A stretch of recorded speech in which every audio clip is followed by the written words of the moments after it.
Mga ka-sports, kung akala nyo nakita nyo na ang lahat ng Philippine basketball, mag-isip kayo ulit. Isipin nyo to ha, magkapatid na 6'10" at 6'7" sabay lalarga sa NBTC. At hindi lang yan ha, isang dating NBA player, di makapaniwala si ginawa ni Renz Abando. Grabe ang bakbakan ng mga Pinoy ngayon. Kung trip mo po ang ganitong content, paiwan ng follow at pa-subscribe na din. Tara po, simulan na natin.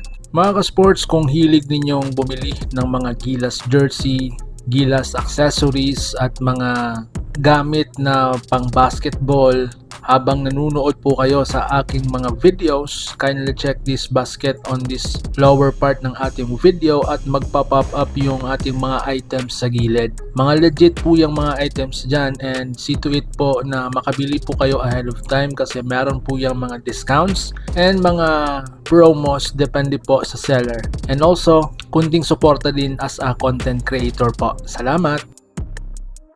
Mga ka-sports, kilalanin natin ang Tyler Brothers. Simulan natin sa pinakamainit na balita. Si Malcolm Tyler na may taas na 6'10" at si Marcus Tyler na may taas na 6'7". Magkapatid, parehong malalaki, parehong marunong gumalaw sa loob at labas. Hindi lang basta tangkad ang dala ng